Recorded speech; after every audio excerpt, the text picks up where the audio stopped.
When I collapsed at work, the doctors called my parents. They never came.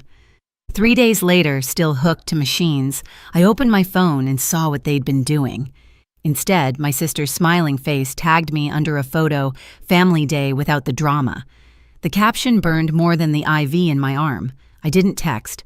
I didn't cry. I just watched the likes climb, wondering when family stopped meaning love and started meaning performance.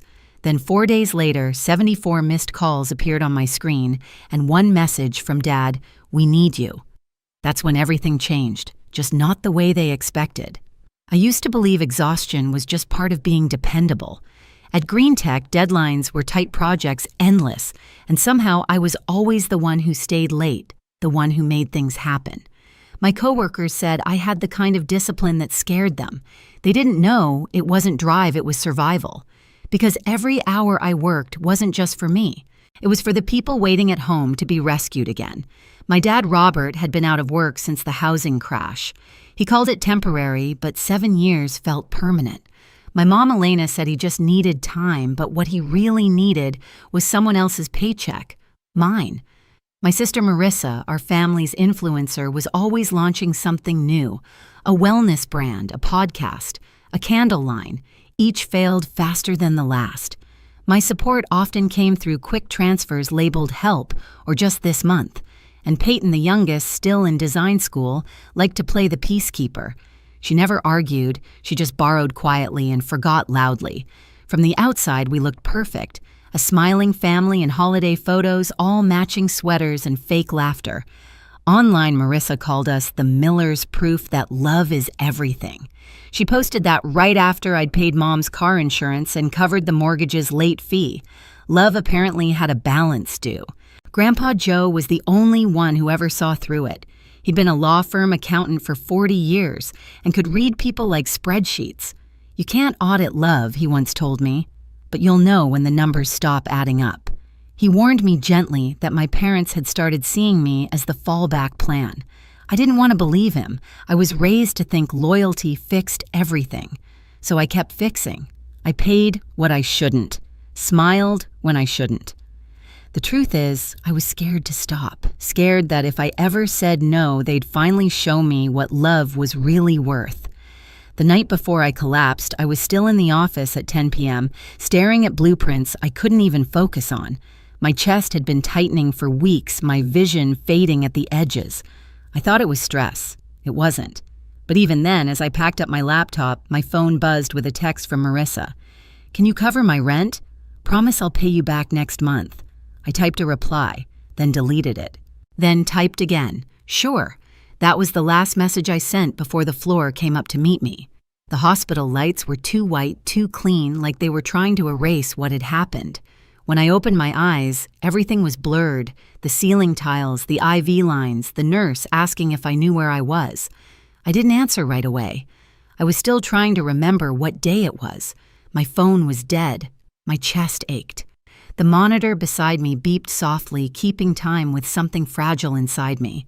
When a doctor finally explained, his voice was calm but distant. "Cardiac event. You were lucky your coworker acted fast. Lucky." That word stung. Because luck shouldn't be what kept me alive. Love should have done that. They told me they'd called my emergency contacts, my parents, but no one had answered. We left several messages the nurse added carefully, like she was afraid the truth might hurt more than the IV needle in my arm. Hours passed. No calls, no visits, nothing. I watched sunlight crawl across the wall until it disappeared again. On the third day, the nurse wheeled in my phone, fully charged. I shouldn't have opened it, but I did.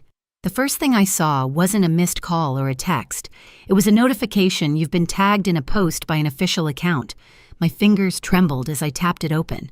The picture loaded slowly, sunlight, lake water, my family smiling around a picnic table, my mom holding her deviled eggs, my dad beer in hand, Peyton flashing peace signs beside Marissa, whose caption glowed beneath their perfect faces, "Family Day without the drama." For a moment, I couldn't breathe. The beeping from the monitor spiked, matching my pulse. The irony was almost poetic. They had erased me while pretending to celebrate family. I zoomed in on their faces, smiling, relaxed, carefree. No one looked guilty.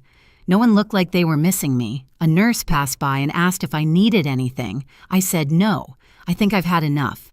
I didn't comment, didn't call, didn't even text. I just stared until the phone dimmed, and my reflection looked back at me, pale, tired, but suddenly calm. That kind of calm that doesn't come from peace. It comes from clarity. By the fourth day, I started walking again, slow and unsteady, dragging the IV pole, like a second shadow. The doctor said recovery would take weeks. He didn't know it wouldn't just be my heart that needed healing. Then one morning, my phone buzzed nonstop, 74 missed calls, a text from Dad, "We need you. Answer immediately. No, how are you?" No apology, just urgency, command, panic. I read it once, then again. The absurdity almost made me laugh. They ignored me when I needed them most, and now they were demanding I save them. But I didn't call back, not this time. Instead, I scrolled to another contact. Grandpa Joe. My thumb hovered over his name, the only one that still meant safety. When I pressed call, he answered on the second ring. I heard he said quietly, "You don't have to explain." That was the first time in years someone had spoken to me like I mattered. Grandpa Joe showed up 40 minutes later, still wearing his old brown windbreaker and that expression that never gave anything away. He didn't hug me. He never was the hugging type. But he sat down beside my hospital bed like he'd been doing it his whole life. So he said, glancing at the monitor beside me, "They finally broke you, huh?" I smiled barely. "Guess so." He didn't ask for details. He already knew. That was his way, silent surgical understanding. He stayed the entire day talking to my nurse, making sure my insurance covered what it should. When the billing clerk mentioned a few unpaid balances, he didn't flinch. He pulled out his tablet and began typing. "What are you doing?" I asked. "Taking stock," he said. "Before you start cutting cords, you need to know where they all lead. We went through everything. My checking accounts, my automatic transfers, the car insurance payments, the credit card joint lines." My stomach turned as the list grew. Every week, money left my account like slow bleeding. Marissa's loan, Peyton's rent, Mom's car, even a utilities payment under my name for a house I hadn't lived in since college. "How did I let this happen?" I whispered. "You thought it was love," he said simply. "They thought it was obligation." Different math. That night, while the machines hummed and the hospital went quiet, Grandpa Joe showed me how to shut them off one by one. Not out of spite, but self-preservation. He drafted a spreadsheet, wrote out every recurring payment, and handed it to me like a map out of hell. Tomorrow, he said, we start with the bank. I didn't sleep much. I kept seeing that photo, their smiles, the sunlight, and hearing the faint beep of the monitor like a countdown. The next morning, I called my bank from the hospital. The clerk recognized my voice. I'd been the reliable one for years. By noon, the auto transfers were gone. Marissa's account canceled. Peyton's rent deposit stopped. Mom's insurance removed. Each click felt like breathing again. By evening, the phone started buzzing.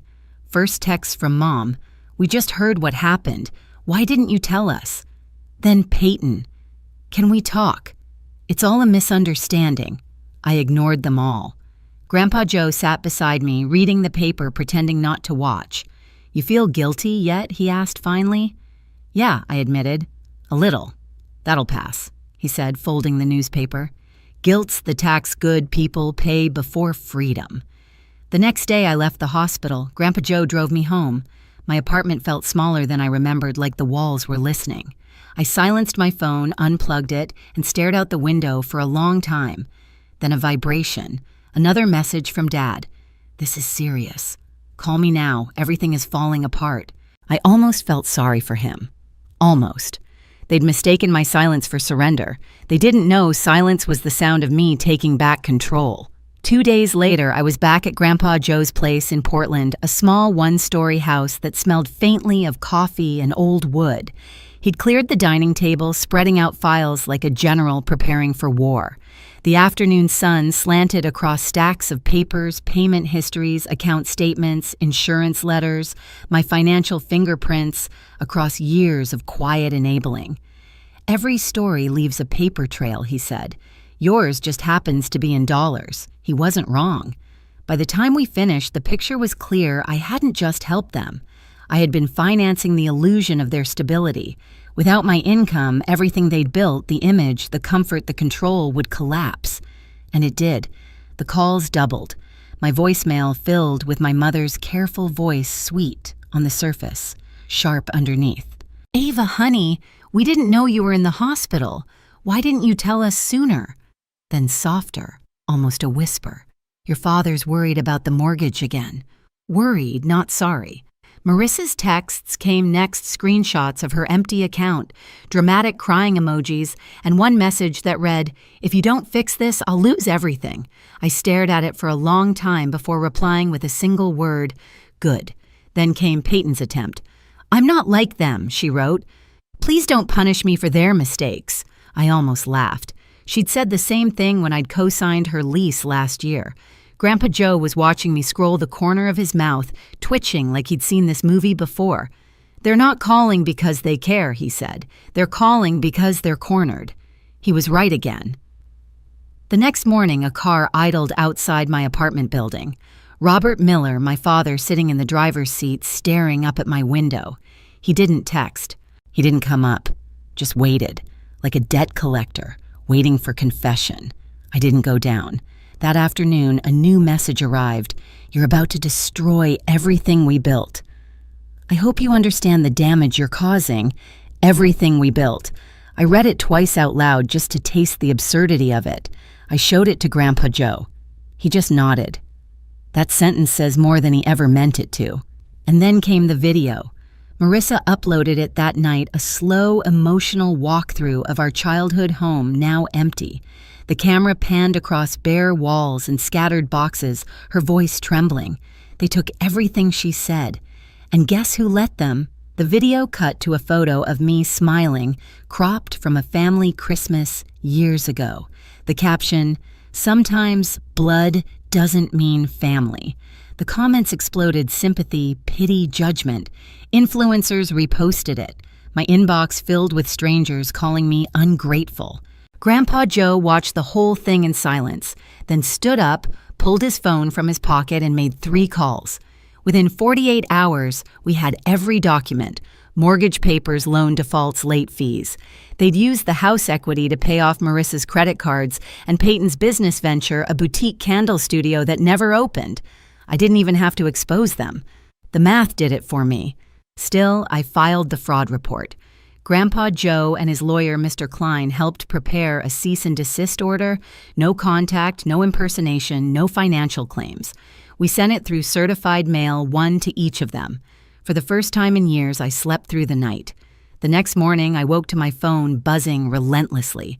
Peyton's face lit up my screen through the peephole downstairs, arguing with building security. She hadn't been on the approved visitor list. I saw her pacing outside, phone to her ear, probably calling Marissa. I didn't go out. Later, Grandpa Joe showed up again, holding a thick manila envelope. "They've done something stupid," he said. Inside were printed emails exchanges between my parents and a small law firm. I scanned the text once, then twice. They were looking into legal guardianship. Over me. I read the header out loud: emergency petition for temporary conservatorship. Grandpa Joe sighed. "They tried this before with your uncle years ago. Didn't work then either. But this time it could have. If I hadn't already moved everything under the trust he'd created. If my doctor hadn't written statements verifying my stability. If my HR department hadn't sent confirmation I was on medical leave, not termination. By the time they filed, our preemptive paperwork had already hit the courthouse. Their motion was dead on arrival. Still, they didn't stop. Marissa posted again, this time in tears. Her mascara ran down her cheeks as she spoke into the camera. "Mental illness doesn't always look like what you expect," she said. "Sometimes the people you love push you away. We're just trying to help her before it's too late." Her followers flooded the comments with sympathy. And "Pray for Ava" started trending. But social media has a short memory and an even shorter fuse. Someone found her old family day without the drama post and stitched it beside her crying video. So where was that concern when she was in the hospital? The caption read. The tide turned overnight. Screenshots surfaced Marissa's brand deals, her sponsored posts during the week I was hospitalized, her tweets mocking toxic siblings. Peyton's Etsy page was bombarded with comments. My father's brokerage clients pulled out. Even my mother's Facebook was filled with strangers demanding answers. By Friday, the family's online empire had collapsed faster than their finances. Grandpa Joe handed me his coffee mug. You didn't have to lift a finger, he said. The truth handled itself.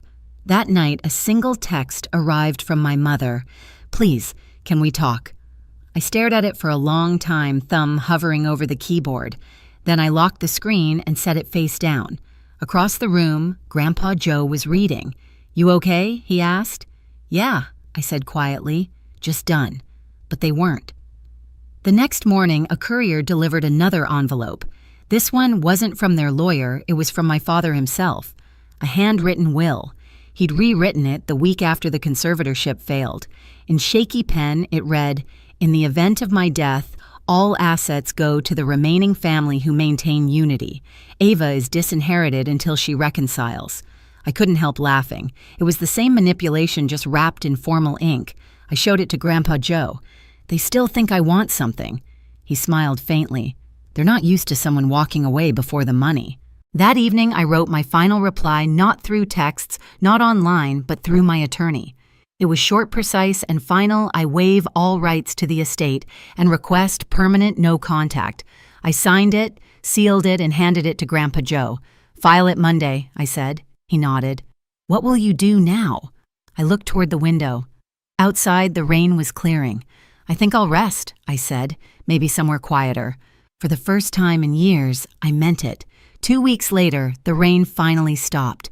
Grandpa Joe and I packed what little I cared to keep, one suitcase, my laptop, and a few photos that still felt like mine, and drove east toward Colorado. He said he wanted to see the mountains again before winter. I didn't argue. I just watched the highway blur mile after mile, the world finally quiet. The cabin we rented sat near a ridge lined with pine trees. No noise, no traffic, no family, just silence, clean and honest. I worked remotely for Green Tech, now fewer hours, no pressure. My days started with black coffee and ended with the sound of the wind scraping the roof. Sometimes I'd still get messages, a cousin asking what really happened, a stranger saying they read the posts online. I didn't answer. I didn't need to. Let them believe whatever version made sense to them. My truth didn't need witnesses anymore. Grandpa Joe would sit by the window, newspaper in hand, pretending not to watch me breathe easier. You did it, he said one morning. You broke the cycle. I smiled. It only cost everything. He chuckled softly. That's the discount price.